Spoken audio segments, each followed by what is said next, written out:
المبارک میں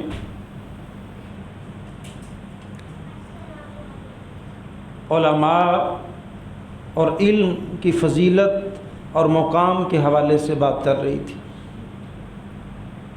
آج بہتر سمجھا کہ میں اپنی بات کو مکمل کر لوں، کچھ مزید معروضات آپ حضرات کے سامنے رکھ دوں۔ اور سبب کیا ہے ان معروضات کو آپ حضرات کے سامنے رکھنے کا؟ کہ وقت گزرنے کے ساتھ ساتھ علماء کی بے توقیری، بے قدری، علماء سے تعلق ختم ہوتا جا رہا ہے، اور اعمال کے اندر کوتاہی اور سستی کے بہت سارے اسباب میں سے ایک سبب علماء سے دوری ہے، علماء سے تعلق کا نہ ہونا ہے، اور معاشرتی روش میں بہہ کر نہ صرف تعلق نہیں علماء سے، بلکہ معاشرتی روش میں بہہ کر ہم انہی علماء کے خلاف زہر بھی اگلتے رہتے ہیں، ان کے بارے میں بدگمانیاں اور طرح طرح کے خیالات، اوہام اور وساوس اپنے دلوں کے اندر پیدا کرتے رہتے ہیں۔ اللہ تعالی ہم سب کو تمام علماء حق کا احترام کرنے کی توفیق عطا فرمائے۔ دیکھیں، ایک مسئلہ دریافت کرنا ہو، یہ عید قربان آ رہی ہے نا، ایک مسئلہ آپ نے دریافت کرنا ہے تو آپ کو ایک عالم دین کی ضرورت پڑے گی۔ آپ کے پاس عالم دین نہیں ہے تو مسئلہ دریافت کرنے کے لیے آپ دائیں بائیں بھاگتے پھریں گے، مولوی بہت سارے مل جائیں گے آپ کو، لیکن یاد رکھیں عالم نہیں ملیں گے جو صحیح رہنمائی دے سکیں۔ مسئلہ کسی سے پوچھ لیں۔ میں نے کالج میں طلباء سے کہا کہ آپ نے عبادت کی تعریف تلاش کر کے لائیں، جا کے تنگ کریں اپنے بڑے پڑھے لکھوں کو، اور اپنے محلے کے اندر مسجد میں مولوی صاحب ہیں، وہ ہر ایک نے نا اپنی سوچ اور فکر سے تعریف بنائی ہے جو صحیح کتب کے اندر موجود ہیں، عقائد کی کتب میں، اس میں سے تعریف کسی نے نہیں کی۔ اب مسئلہ کیا ہے کہ جب بچے نے ایک سوال کر لیا ہے، عالم سمجھ کے سوال کیا ہے، وہ بیچارہ مولوی ہے، پارٹ ٹائم جاب ہے اس کی، اب وہ کہتا مرتا کیا نہ کرتا، کچھ نہ کچھ تو جواب دینا پڑے گا۔ اگر میں نے کہہ دیا مجھے نہیں پتا تو بچہ کہے گا مولوی صاحب نے عبادت دی تعریف نہیں آتی، کیا خیال ہے؟ تو کچھ نہ کچھ تو مجھے بتانا پڑے گا۔ یاد رکھیں اس بات کو، اگر ایک بات کا علم نہیں ہے آپ کو تو اس بات کا اقرار کر لینا کہ مجھے اس بات کا علم نہیں ہے، یہ بھی نصف علم ہے، یہ بھی کیا ہے؟ نصف علم ہے۔ اور میں اس کو تعبیر اس طرح کیا کرتا ہوں، اگر آپ کسی کو غلط مسئلہ بتا دیں گے تو وہ ساری عمر غلط ہی اس پہ عمل کرتا رہے گا، ممکن ہے وہ دوسری دفعہ دریافت کرنے کی زحمت بھی نہ کرے۔ اگر آپ کو نہیں پتا تو خاموشی اختیار کر لیں، بالکل اس طرح جس طرح ایک گھڑی جو خراب تو نہیں، رک گئی ہوئی ہے، 24 گھنٹوں میں ایک دفعہ تو وقت ٹھیک بتا رہی ہے، جو غلط ہے اس نے 24 گھنٹوں میں ایک دفعہ بھی ٹائم ٹھیک نہیں بتانا۔ تو اس لیے آپ اس گھڑی کی طرح سکوت اختیار کر جائیں، خاموش کہ مجھے مسئلہ نہیں آتا۔ بعض اوقات ہم سے کوئی مسئلہ پوچھتا ہم بھی کہہ دیتے ہیں نہیں آتا، تو انہوں نہیں آتا، تو سانوں کی ہے۔ ہاں جی، تو علم کل تو اللہ کے پاس ہے نا۔ وہ پچھلے جمعے میں بات ہوئی تھی کہ موسیٰ علیہ السلام نے کہا، صحیح بخاری کے اندر پوچھا گیا جی علم کس کے پاس زیادہ ہے؟ تو کہا جی میرے پاس ہی ہو سکتا ہے، میں اللہ کا نبی۔ تو اللہ نے سفر کے لیے کہہ دیا چلو سفر کرو اور بھی علم حاصل کرو، وَفَوْقَ كُلِّ ذِي عِلْمٍ عَلِيمٌ، ہر علم والا۔ بیسیکلی تو یہ قرآن کی آیت ہے نا، یہ بتاتی ہے کہ آسمان پہ ہے سب سے بڑا علم والا، صحیح جو اس کا جو تفسیر ہے۔ تو عام اس سے مراد یہ بھی لیا جاتا ہے کہ ہر علم والے سے اوپر ایک علم والا ہے۔ وقت کا بہت بڑا امام کیوں نہ ہو، مسئلہ نہیں آتا تو نہیں آتا، اٹکل پچو مارنا، غلط بتانا، یہ بات درست نہیں ہے۔ تو اس لیے میرے بھائی علماء کے ہم محتاج ہیں۔ ہم نے ایک مسئلہ پوچھنا، کوئی ایونٹ آ جائے، کوئی اہم موقع ہو، بیٹے بچی کی پیدائش ہے، اس کے جو نومولود کے احکام ہیں وہ دریافت کرنے ہیں، نماز روزہ حج زکوٰۃ ہے، عقائد کے مسائل ہیں، بے شمار مسئلے بتاتا کون ہے؟ علماء۔ کیا پھر ہمارا بنتا ہے ان کے خلاف زہر اگلنا، ان کو برا بلا کہنا؟ او بھائی بات سنو، وہ عالم ہے فرشتہ نہیں ہے، وہ عالم ہے فرشتہ نہیں ہے۔ ہم ایک ایک بات نوٹ کر لو جی، اوتھے کلوتا سنڈے ہے جی، ہماری ڈیمانڈ کیا ہے کہ یہ نا جبریل ہو۔ او بھائی وہ عالم ہے فرشتہ نہیں ہے، اور غلطی ہو جائے ہمارا دل بڑا ہو، کوئی بات نہیں یار، امام صاحب سے غلطی انسان ہے نا، خطیب صاحب سے غلطی ہوگی انسان ہے نا، ہم لاکھوں غلطیاں کریں لیکن اس طبقہ کو بخشنے کے لیے ہم تیار نہیں ہوتے، تو غلطیاں ہو جاتی ہیں، مت سوچا کریں کہ یہ فرشتہ ہے۔ بہرحال علماء کا احترام ہم نے کرنا ہے، کیونکہ یہ اللہ تعالیٰ کی بہت بڑی نعمت ہے، ان کا کھانا پینا سونا جاگنا ہر طرح ایک عالم کی زندگی عبادت ہے جو کہ عام بندے کی نہیں ہے۔ اللہ نے قرآن کے اندر جو پہلی وحی کا آغاز کیا، یہ انسانی قدر بلند کیسے ہوگی، انسان کو عظمت اور رفعت کیسے ملے گی، وہ معرفت الہی حاصل کیسے کرے گا؟ اللہ نے جو پہلی وحی بھیجی، جبریل کو جو پہلا پیغام دیا وہ کیا تھا؟ اقرأ بسم ربک الذی خلق، کہ پڑھیے اپنے رب کے نام سے کہ جس نے پیدا کیا، خلق الانسان من علق، انسان کو جمے ہوئے خون سے پیدا کیا۔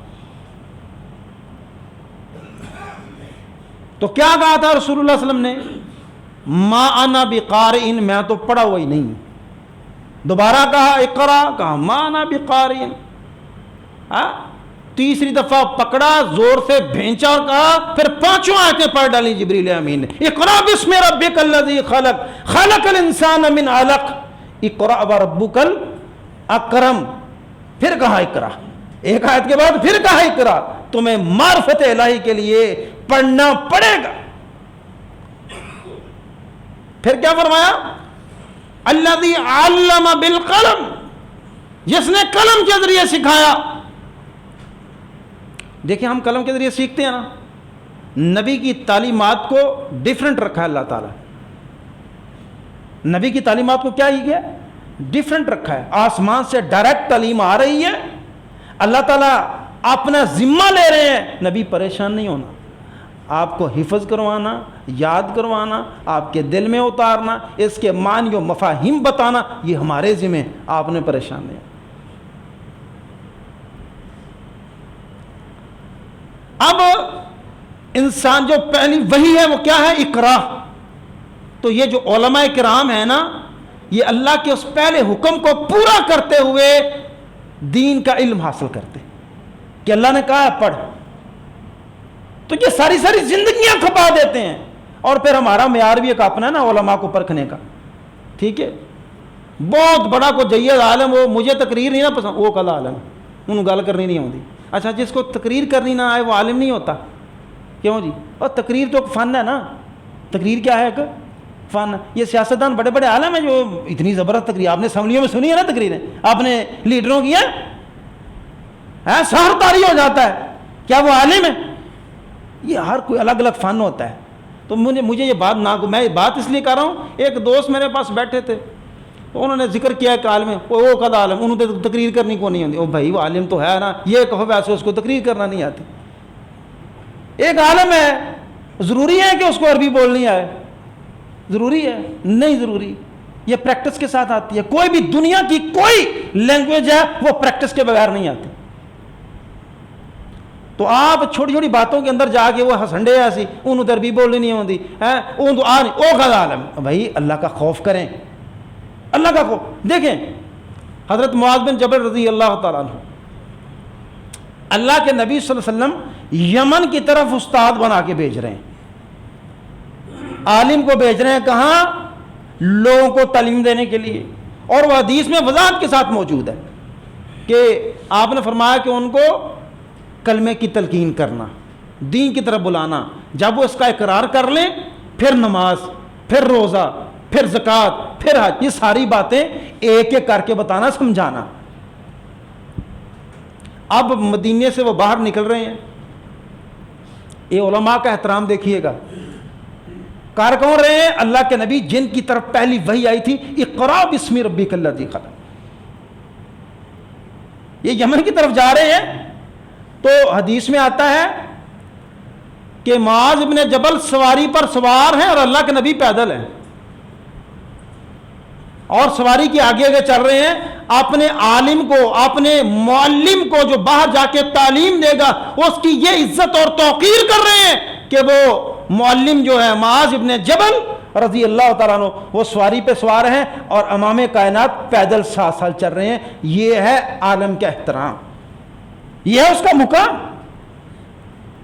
اگرچہ اس حدیث سے بہت سارے استنباط ہو سکتے ہیں کہ یہ مسئلہ میں نے اس حدیث سے جو مسئلہ مستنبط کیا ہے وہ کیا ہے کہ اللہ کے نبی صلی اللہ علیہ وسلم نے جس کو عالم مانا ہے کہ یہ علم دے گا، ان کو تعلیم دے گا یمن میں جا کے، اس کی عزت بھی کی ہے، اس کی توقیر بھی کی ہے اور مرتبے اور مقام کا لحاظ بھی رکھا ہے. حالانکہ کائنات کے اندر انسانوں میں سب سے بڑا رتبہ اور مرتبہ نبی کریم صلی اللہ علیہ وسلم کا. آئیے کچھ احادیث، یہ جو قرآن کی آیت میں نے پڑھی فَاسْأَلُوا أَهْلَ الذِّكْرِ إِن كُنتُمْ لَا تَعْلَمُونَ، اگر تمہیں کسی مسئلے کا علم نہیں ہے تو اہل علم سے پوچھ لو. کچھ دن قبل میں بھی ایک مسئلے کے اندر جستجو کر رہا تھا. کسی مسئلہ کے حوالے سے یہ محترم شوکت بھائی بیٹھے ہوئے ہیں، میں ان سے کہہ رہا تھا کہ کسی دن جمعے کے بعد ہم مولانا عبدالسلام بھٹوی صاحب رحمۃ اللہ علیہ ہم ان کے پاس جا کے یہ مسئلہ ڈسکس کریں گے. تو انہوں نے بھی حامی بھر لی کہ آپ جب حکم دیں ہم انشاءاللہ چلیں گے اور ان کے پاس جا کے مسئلہ ہم دریافت کریں گے. ہمیں موقع نہیں مل پایا اور وہ عالم دین دار فانی سے کوچ کر گیا. اس لیے میرے بھائیوں اس بات کو یاد رکھیں، یہ سبق میرے لیے بھی ہے اور آپ کے لیے بھی ہے. یہ نہیں کہ علماء اور نہیں ہیں علماء، لیکن ہر عالم کی ایک ورث ہوتی ہے، ایک اس کا مقام ہوتا ہے، ایک اس کا سٹینڈرڈ ہوتا ہے. جس بندے نے ساری زندگی کیا بس پڑھنے پڑھانے میں، اور نہ وہ پروفیشنل مولوی تھے، ساری زندگی تعلیم میں گزار دی ہے، کتابیں لکھتے رہے، تفسیریں لکھتے رہے، احادیث کی تشریحات لکھتے رہے، وہ بہت بڑا ہے. اب میں سوچ میں پڑا ہوا ہوں کہ اپنا مسئلہ کس سے ڈسکس کروں. میرے بھائیوں یہ سبق میرے لیے بھی ہے اور آپ کے لیے بھی ہے کہ جب تک علماء حق ہمارے پاس موجود ہیں ہمیں زیادہ سے زیادہ وقت دینا چاہیے اور مسائل ان سے دریافت کرنے چاہیے. میری خواہش رہی ہے، میں طالب علم ہوں، عالم نہیں ہوں، میری خواہش رہی ہے کہ جمعے کے بعد ہم کوشچن آنسر کا ایک سیشن کیا کریں. میرے علم کے اندر امپرومنٹ اس طرح آئے گی، آپ سوال کریں گے، کوئی سوال مجھے نہیں آتا ہوگا گھر جا کے مطالعہ کروں گا. مطالعہ تو الحمدللہ جتنا اللہ نے وقت دیا پہلے بھی کر رہا ہوں، لیکن بہت سارے سوالات میرے لیے بھی فائدہ ہوگا، آپ کے لیے بھی، لیکن لوگوں کے پاس اتنا وقت نہیں ہوتا. تو میرے بھائیوں فائدہ اٹھائیں علماء سے، یہ میرے لیے بھی سبق ہے، آپ کے لیے. کیوں اللہ کے نبی صلی اللہ علیہ وسلم بیان فرما رہے ہیں فضل العالم علی العابد کفضلی علی ادناکم. ایک عالم کی جو فضیلت ہے وہ ایک عابد یا عبادت گزار یا عام بندے پر پتہ کہ کتنی ہے؟ کفضلی علی ادناکم، جیسے میری فضیلت تم میں سے ایک ادنا شخص پر ہے.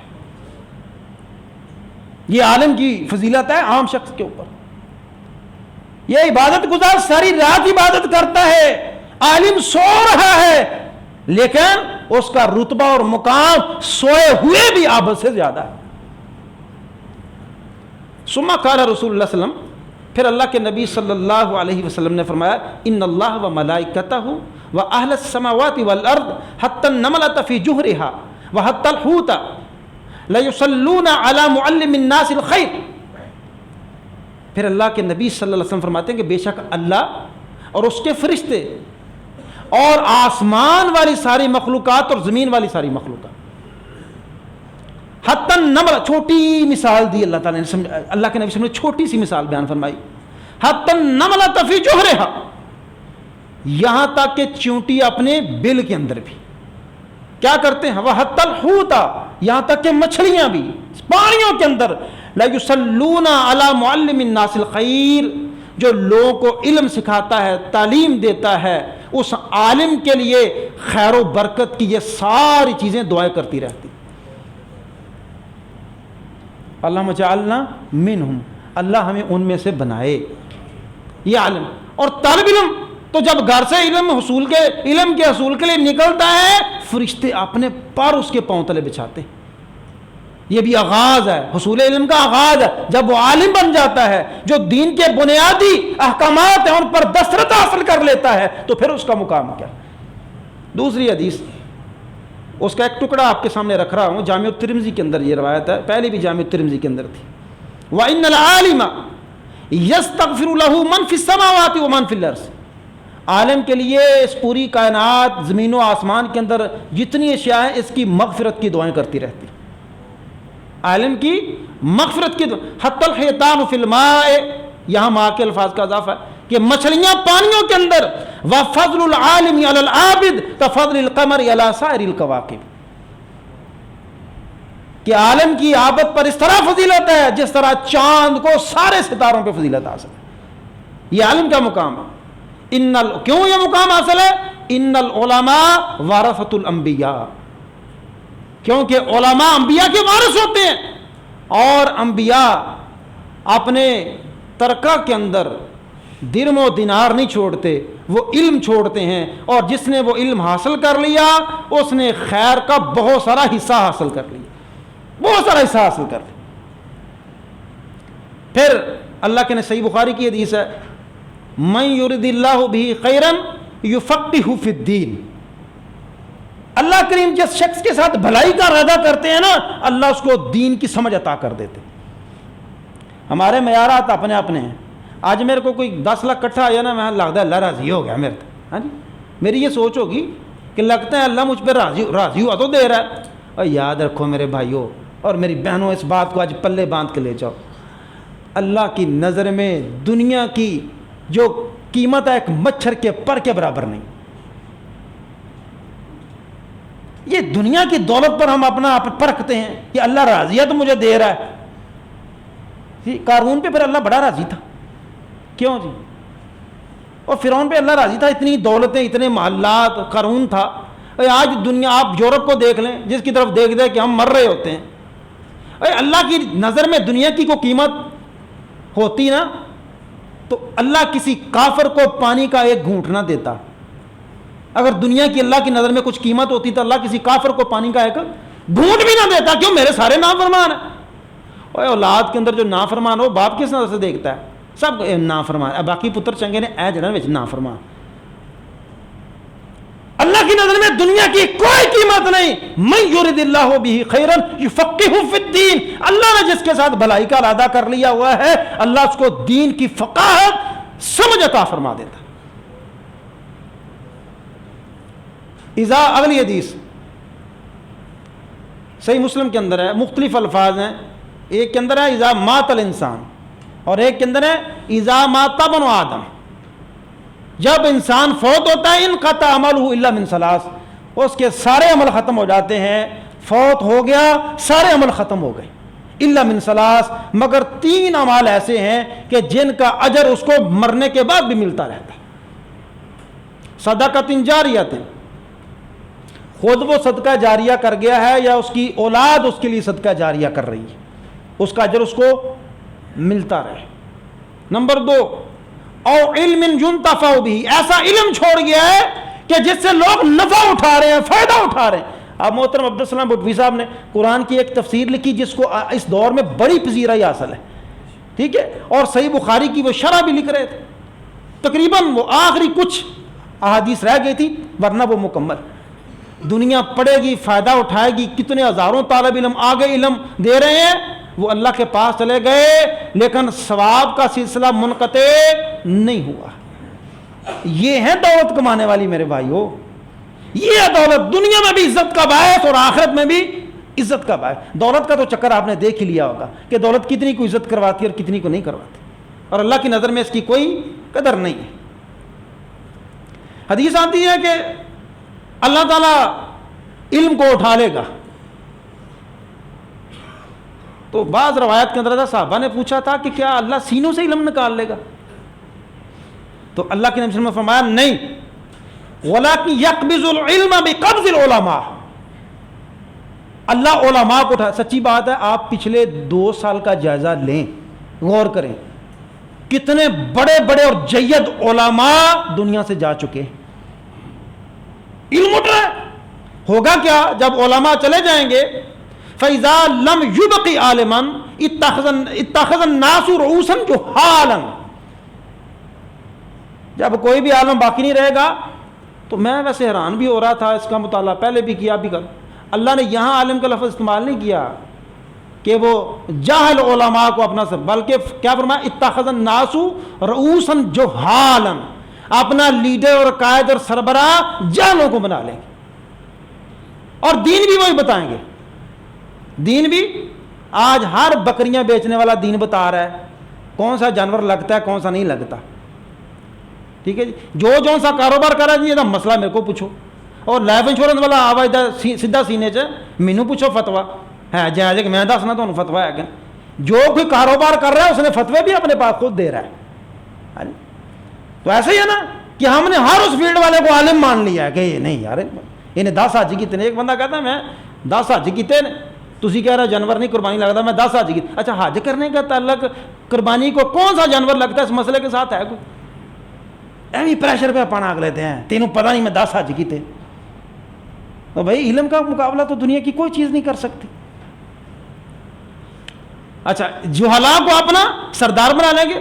فَسُئِلُوا، ان سے سوالات پوچھے جائیں گے. فَأَفْتَوْا بِغَيْرِ عِلْمٍ، بغیر علم کے فتوے دیں گے. فَضَلُّوا وَأَضَلُّوا، وہ خود بھی گمراہ ہوں گے لوگوں کو بھی گمراہ کریں گے. اللہ تعالی ہم سب کو محفوظ رکھے. اتنی باتیں کافی ہیں جی، وقت ہو رہا ہے. 2 مسئلے میں نے اور بیان کرنے، ٹھیک ہے، وہ بھی میں ساتھ لایا ہوں. انشاءاللہ دوسرے حصے کے اندر ہم ان پر بات کریں گے. اللہ سمجھ کے عمل کی توفیق عطا فرمائے.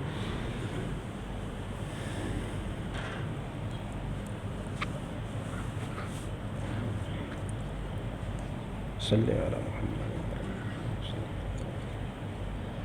اللہ.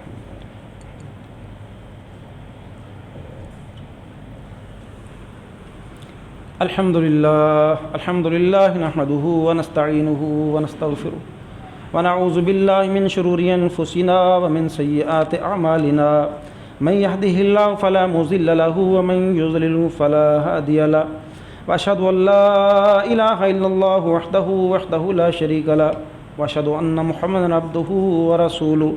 اما بعد فان خير الحديث كتاب الله وخير الهدي هدي محمد صلى الله عليه وسلم وشر الامور محدثاتها وكل محدثة بدعة وكل بدعة ضلالة وكل ضلالة في النار.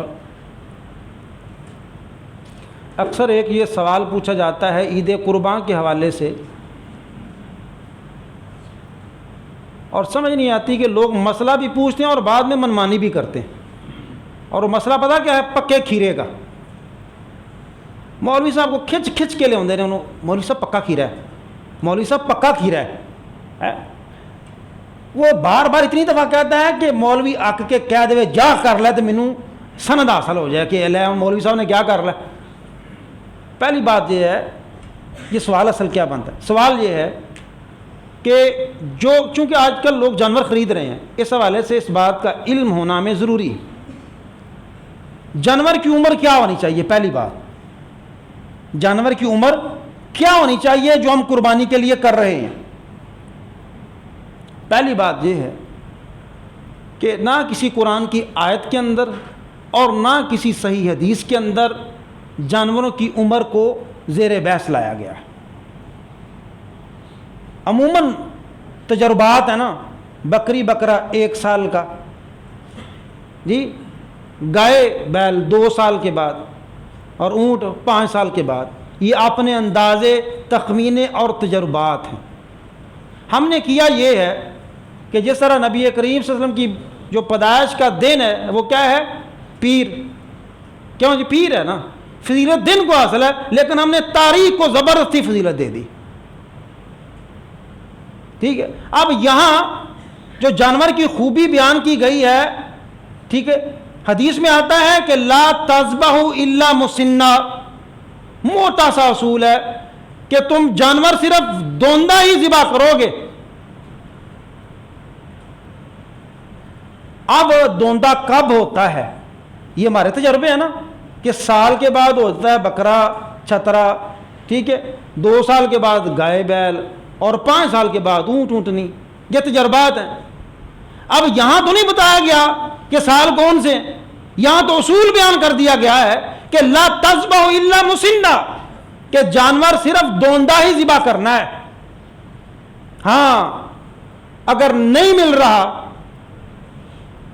الا ان یؤثر علیکم فتذبحوا جزۃ من الظان، پھر کیا کرنا ہے؟ یہ سارے جانوروں کے لیے شرط ہے کہ وہ دوندہ ہو.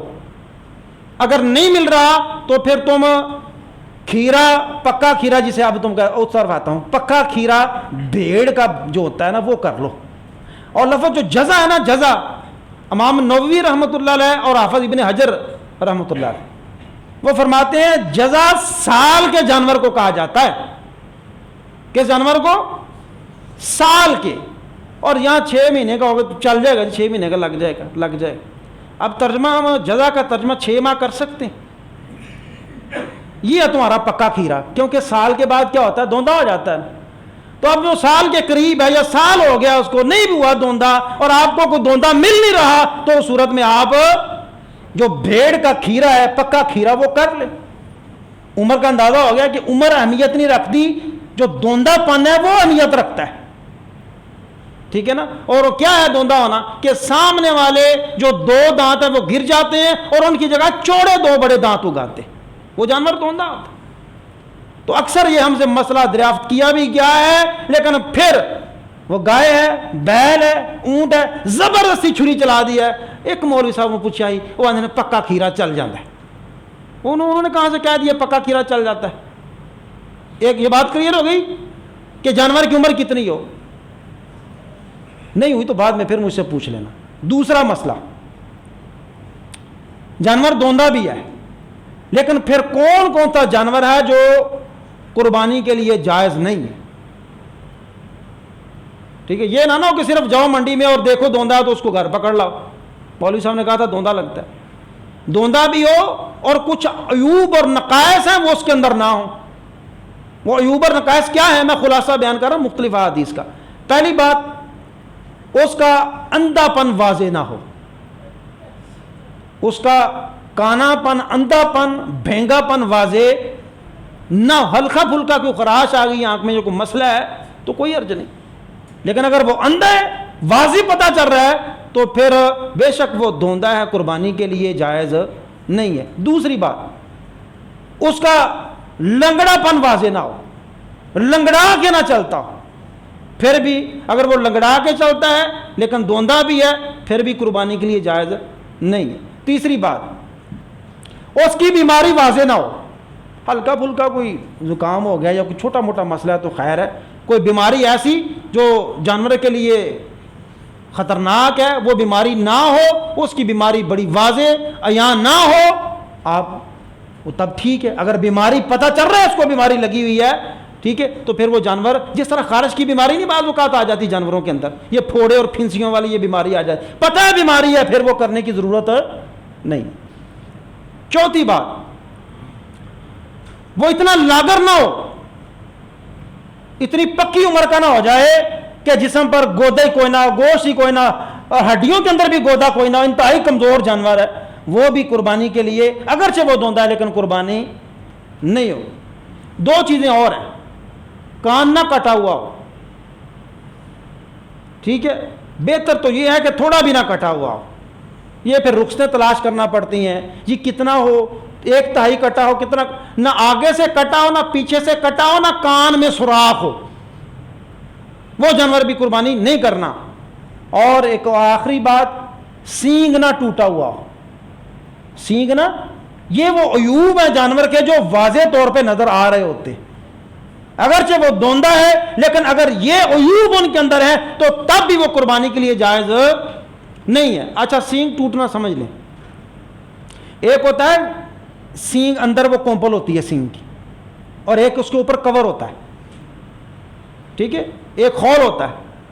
اگر تو وہ خول تھوڑا بہت ٹوٹا ہوا ہے تو اس میں حرج کوئی نہیں ہے.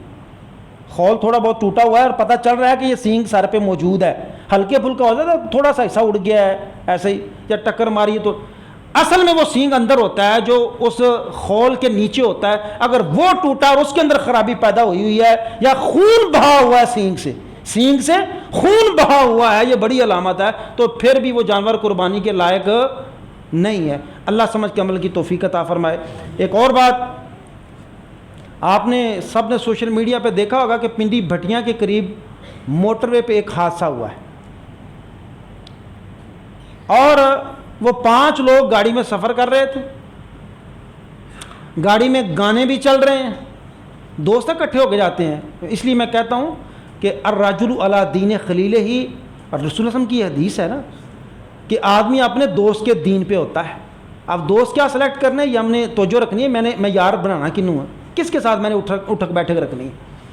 وہ 5 لوگ سفر کر رہے ہیں، گانے لگے ہوئے ہیں، اب ایسے ہی وہ کیا ہوا، ان کو کیا سوجا، وہ ساتھ ایک سفید رنگ کی گاڑی ہے، ہمیں عادت ہے نا میری گاڑی تو آگے دوسری گاڑی اگے کیویں جا سکتی، ہاں جی، اب وہ ریس کی شکل اختیار کر گئے، اور معاذ اللہ استغفر اللہ، اور زبان پر وہ میرے خیال سے دوسری گاڑی والے کو گالیاں بھی دے رہے تھے۔